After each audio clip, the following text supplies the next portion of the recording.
तो ब्रेक के बाद एक बार फिर से आपका स्वागत है। वक्त हो चुका है शाजापुर की खबर का। जी हां, खबर शाजापुर से है, जहां देवास शाजापुर लोकसभा सीट से कांग्रेस के प्रत्याशी राजेंद्र मालवीय ने बुधवार को शुजालपुर विधानसभा का दौरा किया। राजेंद्र मालवीय ने शाजापुर में माता राजराजेश्वरी के दर्शन कर अपने दौरे की शुरुआत की। अकोदिया में महाराणा प्रताप बस स्टैंड पर कांग्रेस पार्टी के लोकसभा प्रत्याशी राजेंद्र मालवीय के नेतृत्व में एक जनसभा का आयोजन किया गया, जिसमें कांग्रेस कार्यकर्ताओं ने भारतीय जनता पार्टी एवं प्रधानमंत्री नरेंद्र मोदी पर जमकर निशाना साधा। उन्होंने कहा कि हमारे देश के प्रधानमंत्री झूठ बोलने वाले प्रधानमंत्री हैं। विधानसभा चुनाव में प्रधानमंत्री नरेंद्र मोदी शाजापुर आए थे, जहां उन्होंने किसानों के गेहूं खरीदने का वादा किया था, लेकिन आज किसानों को गेहूं का सही मूल्य नहीं दिया जा रहा है। वहीं कांग्रेस के पदाधिकारियों ने लोगों से कांग्रेस के पक्ष में अधिक से अधिक मतदान करने की अपील की।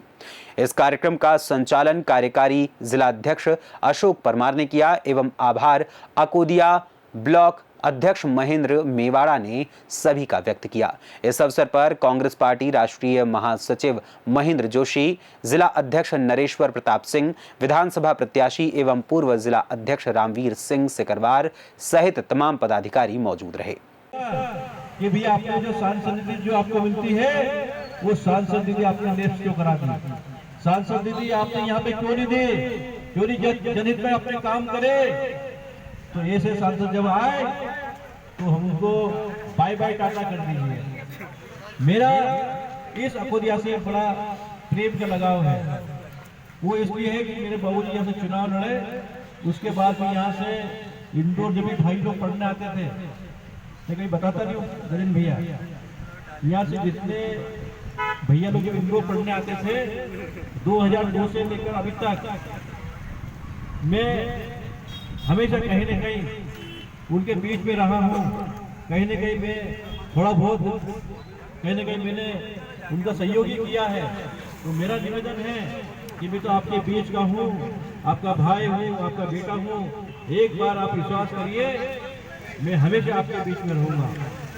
और जो सांसद जी संसद लिप्स करा दी, इसी कभी नौबत नहीं आने दूंगा। मैं हमेशा आपके बीच में आपका सेवक बन के, आपका भाई बन के हमेशा काम करूंगा। मेरा आपसे निवेदन है कि आने वाली 13 मई को कांग्रेस का बटन दबाकर, हाथ का बटन दबाकर कांग्रेस को भारी वोट से विजय बनाइए। क्योंकि मैं इसलिए निवेदन करना चाह रहा हूँ कि लोकतंत्र खतरे में है, प्रजातंत्र खतरे में है, आरक्षण खतरे में है। क्योंकि ये जो सरकार है, एक तानाशाही वाली सरकार है और इसको अगर कंट्रोल में करना है, इसको बस में करना है, तो गांव की भाषा में बोलते हैं कि हाथ में गुड़गुड़ होता है ना, बस्ताना हो जाता है, तो उसको अंकुश की आवश्यकता पड़ती है। मावत कहते हाथी घर बैठता है, अंकुश कितना बड़ा रहता है वो। तो ये मजिराता रूपी जो है, ये अंकुश है। ये तानाशाही सरकार को अगर आपको बस में करना हो तो अंकुश के रूप में इसके बस में करिए। और 13 मई को हाथ के पंजे पे वोट लगाकर कांग्रेस को भारी बहुमत से विजय बनाइए। मैं आप सबका आभारी हूँ कि आप पानी में यहाँ खड़े हुए हैं और ये भी भगवान की कृपा है सब पे कि आज कल से नवरात्रि शुरू हो गई है। मेरी ओर से आपको नवरात्रि की बहुत बहुत शुभकामनाएं, ईद की मंगल कामनाएं। बहुत बहुत धन्यवाद। जय हिंद। घोषणा पत्र में से जितनी बातें होती हैं, जो भाषणों में कही जाती हैं, उनका हम अंदाजा लगाते हैं कि सच कितना बोला गया, झूठ कितना बोला गया।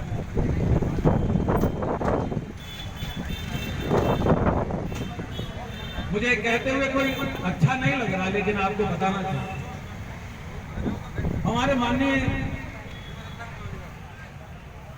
नरेंद्र मोदी साहब ने कहा है कि मोदी की गारंटी बड़ा छाती ठोक करके आगे चले नहीं लाता। बहुत अच्छी बात है। मैं केवल इतनी सी बात पूछना चाह रहा हूं, तो थोड़ा बहुत किसी भी दल के लोग हो, बस सोचो तो सही भाई। अगर सोचना बंद कर दोगे, देखिए पत्थर नहीं सोचते, इंसान सोचता है। इंसान के दिल में गलत और सही का भेद होता है। वो सवाल करता है, वो जवाब मांगता है। मेरा ये कहना है,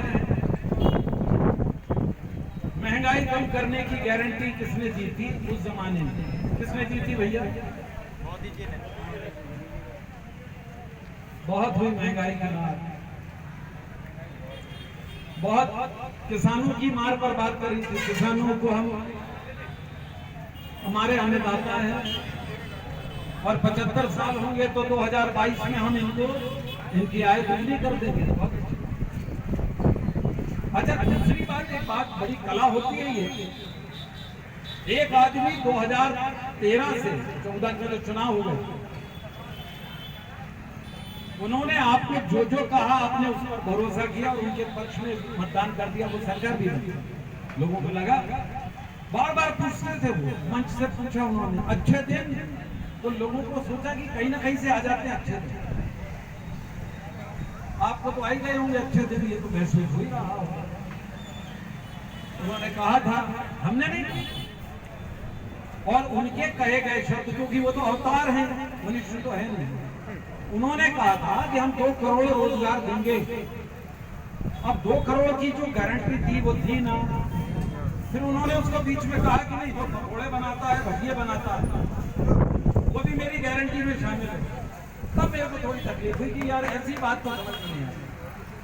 जब पढ़ लिख करके बाल बच्चों को आप बनाओगे, तैयार करोगे, भजिया तलना बुरी बात नहीं, और ये कहो कि नहीं साहब आपको हमने इसी नाम का रोजगार दे दिया, तो सवाल बनता है। उनके साथ एक बाबा जी थे, आपने याद होगा टीवी पे उन्होंने कहा था मोदी सरकार आएगी, याद है वो पेट अंदर बाहर करने वाले बाबा जी, मैं नाम नहीं ले रहा भैया, आप ही को मालूम है। आजकल वो सुप्रीम कोर्ट ने उनको बुलाया, मालूम पड़ा आपको? सुप्रीम कोर्ट ने बुला करके ये कहा है कि उन्होंने झूठे विज्ञापन छापे, तो उन्होंने पहले बोला कि हम माफी मांगते हैं, तो कोर्ट ने कहा ऐसे नहीं चलेगा। उनको कल फिर बुलाया और फिर कोर्ट ने कहा, मैं उन्हीं की बात बता रहा हूँ, ये उन्हीं के पक्ष में, आदरणीय मोदी जी के पक्ष में बाबा लाला रामदेव, बाबा तो है नहीं, लाला रामदेव, उन्होंने बोला, कितने का कारोबार है आपको मालूम है?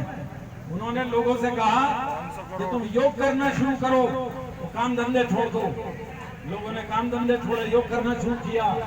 बाबा ने सबको योग में लगाया और खुद का काम धंधा चालू कर दिया। 50,000 करोड़ का आदमी है, ये सुन लो आप। इसी देश 30 रुपए का पेट्रोल मिलेगा, डीजल मिलेगा, इनकम टैक्स नहीं लगेगा, चारों तरफ मजे ही मजे होंगे।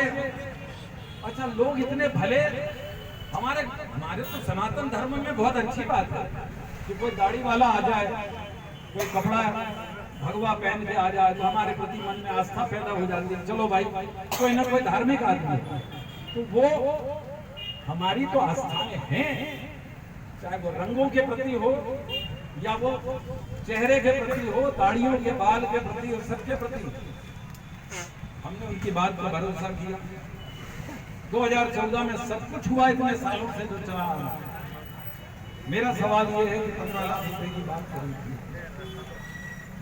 वो कहते हैं कि आदरणीय शाह साहब ने कहा, अरे वो तो हमने जुमला था, वो तो ऐसे ही बोलते, हम तो आपको बड़ी गंभीरता से ले रहे हैं। हमारे देश के प्रधानमंत्री हो या बड़े नेता कोई बात कहते हैं, आप मेरी बात को गंभीरता से सुन रहे हैं। और शाहजहांपुर से सी न्यूज संवाददाता रमेश की रिपोर्ट। फिलहाल इस खबर में बस इतना ही। एक छोटे से ब्रेक के बाद पुनः हाजिर होंगे कुछ और खबरों के साथ। तब तक के लिए जुड़े रहें सी न्यूज भारत के साथ। हर खबर आपके साथ, आपके हाथ।